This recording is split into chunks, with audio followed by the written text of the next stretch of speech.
voy a contar la historia de Leónidas y sus 300 soldados espartanos. En las demás ciudades griegas solo se luchaba por necesidad. Si había una guerra, los ciudadanos tomaban sus armas y se defendían como podían, pero el resto del tiempo su ejército era poco más que una guardia nacional. En donde sí se tomaban en serio el combate era en Esparta. Toda su vida giraba en torno a la formación de mejores guerreros, que iniciaba oficialmente a los 7 años de edad, cuando a los niños se los apartaba de su familia para comenzar su entrenamiento militar. Y ahora les voy a contar un dato inquietante. Al nacer, un grupo de alto rango examinaba a los niños para ver si eran lo suficientemente robustos, si no tenían ningún tipo de defecto físico, alguna enfermedad, o sea, en otras palabras, que no tuvieran ningún defecto para poder ser guerreros espartanos. Si pasaban la prueba, se los entregaba a su familia, pero si no la cumplían, lo arrojaban por un barranco o lo dejaban en la cima de una montaña para que muriera. Pero tampoco se crean que tenían una vida fácil con sus padres. Se los dejaba sin ropaje para que se acostumbraran del frío y del calor, y eran dejados en las oscuridades más profundas para que no le tuvieran miedo a nada.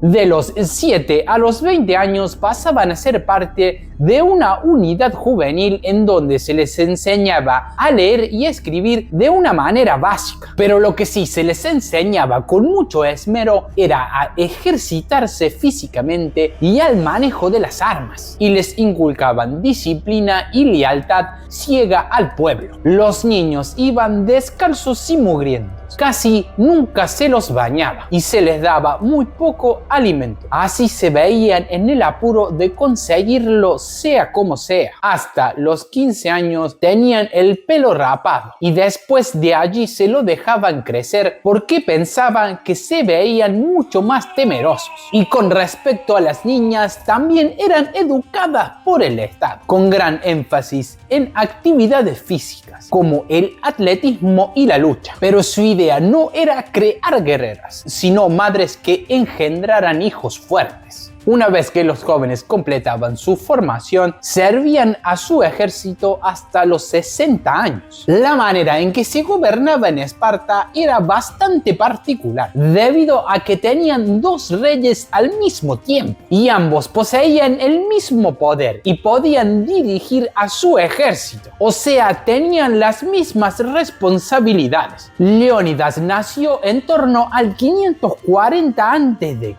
y su nombre significa descendiente de león. Ascendió al trono con 50 años de edad. Sí, en la película parecía mucho más joven o estaba demasiado bien conservado. Durante su reinado, el otro rey fue Leotíquidas II. Ya tienen una idea de lo sacrificada que era la vida en Esparta. Ahora les voy a dar un poco de contexto, así después entramos de lleno en la batalla de las Termópilas. Es necesario saber que los atenienses habían humillado a los persas comandados por el rey Dario en una batalla conocida como Maratón una década antes, en el 490 a.C. Jerjes primero preparó un ejército mucho más grande que el de su padre y se dirigió directamente hacia Grecia con sed de venganza y de conquista. Se calcula por historiadores que el ejército era impresionante y que contaba con la cifra de 200.000 soldados, un número increíble y más para la época. Pero antes de comenzar la batalla, envió un ultimátum a través de sus mensajeros, diciendo que se rindieran ante su control. Él sabía de su amplia ventaja numérica. Cuando llegaron los mensajeros a Esparta, ellos los arrojaron a un pozo y los atenienses los arrojaron desde lo más alto de un barranco. Pero según Guille, contanos un poco de cómo fueron elegidos los 300 soldados para enfrentar al poderoso ejército de Jerjes. En realidad, en un principio, Leónidas no habría sido el elegido para comandar a los 300. El otro rey Leotíquidas había sido designado, pero él no se habría ofrecido solamente para proteger a su pueblo, sino que existía otra grande razón, y era que el oráculo de Delfos había revelado que uno de los dos reyes de Esparta debía morir para salvar a su pueblo. Y Leónidas decidió que él quería ser recordado por toda la eternidad.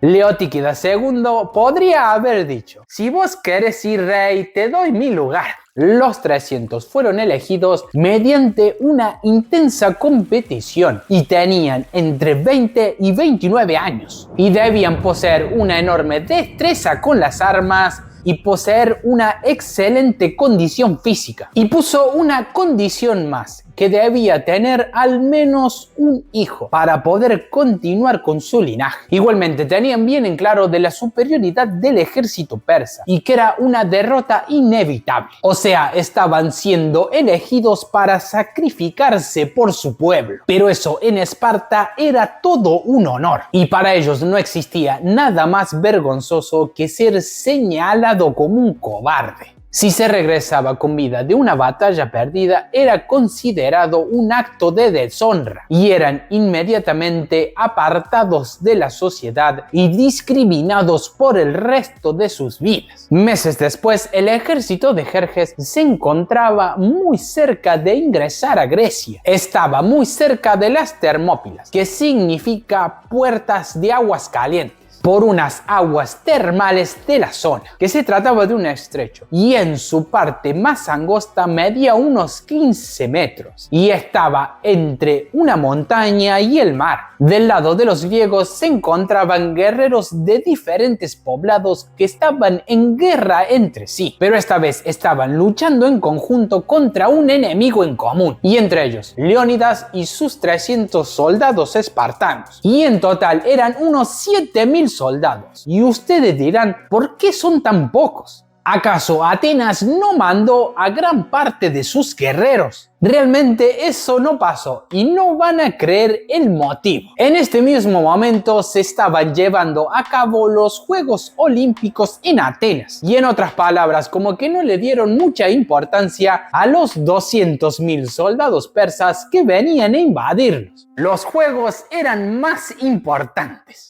Jerjes envió a Leónidas una última oferta, diciendo que si se rendían serían amigos del pueblo persa y les daría tierras fértiles si bajarían sus armas, a lo que Leónidas le contestó: venía a buscarlas. Los espartanos contaban con sus poderosas y largas lanzas y sus enormes escudos, que eran de 1 metro de diámetro y pesaban aproximadamente 8 kilos, con un armazón de madera y recubierto por una capa de bronce, y poseían un novedoso agarre que tenía la medida exacta del antebrazo del guerrero, que les permitía realizar una serie de movimientos ágiles, y debido a su gran tamaño, juntos formaban un gran caparazón que los defendía del ataque con flechas. El día 5, Jerjes se decidió a atacar y envió a un pequeño ejército pensando que la batalla sería fácil y no valía la pena movilizar tantos soldados. Y obviamente fueron derrotados muy rápidamente y él empezó a entender con quién se estaba enfrentando y decidió mandar a una parte de su tropa de élite, conocido como los Inmortales. Envió alrededor de 10.000 de sus soldados, pero también fueron derrotados. Jerjes primero estaba muy impaciente y no podía entender cómo tan pocos hombres estaban destruyendo su ejército. Eran muchos, pero no estaban tan bien preparados como los espartanos. Al día siguiente volvió a atacar para no darles ningún respiro y pensando que se encontraban muy cansados, pero volvieron a ser derrotados. Por desgracia para Leónidas y sus hombres, en aquella noche de aquel día, un griego llamado Efialtes se presentó ante Jerjes para revelarles la existencia de una vía secreta en las montañas que les permitiría rodear la posición de los espartanos. La versión tradicional dice que Efialtes fue movido por la codicia, con la esperanza de ser compensado por los persas en un futuro. Pero eso nunca sucedió, nunca pudo beneficiarse de su traición. debido a que después los griegos pusieron un alto precio por su cabeza y tuvo que vivir escondido el resto de sus días. Gracias a esta información, Jerjes mandó a 20.000 de sus hombres, incluyendo a varios de los inmortales. Igualmente, Leónidas sabía de esta vía y había dejado a unos 1.000 soldados para que protegieran esta entrada. Pero al día siguiente, cuando vieron al enorme ejército que se les acercaba, decidieron huir hacia las montañas, dejando el paso libre al ejército persa. Cuando Leónidas se enteró gracias a sus vigías, convocó a una reunión para reorganizar las tropas. Y existen dos grandes teorías. La primera es que Leónidas habría pedido a todos que se retiraran menos sus 300 hombres, para que los demás escaparan y ellos pudieran morir como lo decía la profecía, y los demás informaran de la situación y formaran un nuevo ejército. Y otra versión cuenta que en realidad fueron 1.500 soldados en total, que lucharon junto con los espartanos. Y según Guille, ¿por qué no se escaparon todos y se reorganizaron y formaron un ejército más grande? Es que ya no tenían escapatoria. Los persas estaban demasiado cerca. Iban a alcanzarlos de todos modos. Algunos se tenían que quedar para ganar tiempo. Según los textos clásicos, Heródoto escribió: desplegaron todas las energías que les quedaban con un furor temerario. Llegó finalmente un momento en que la mayoría de ellos tenían sus lanzas rotas, pero siguieron matando persas con sus espadas. En el transcurso de esa gesta cayó Leónidas, tras un heroico comportamiento. Los espartanos lucharon con una furia inimaginable para proteger el cadáver de Leónidas, pero cuando todos fueron derrotados, Jerjes furioso ordenó que lo decapitaran y clavó su cabeza en una estaca. Esto fue considerado como un enorme acto de ofensa. Un poco tiempo después, varios espartanos llegaron a la zona y enterraron el cuerpo de Leónidas. Y 40 años después ordenaron que debían trasladar sus restos a Esparta. Y fue honrado como un héroe en un funeral de estado. Y lo adorarían como un semidios. También se construyó un mausoleo. Y en la lápida se escribió su nombre y el de los 300 espartanos que fallecieron junto a él. Tengo muchos más videos contando interesantes historias y los invito a suscribirse para no perderse una nueva entrega de un nuevo video de Según Guille. Y nos vemos la próxima. Chao, chao.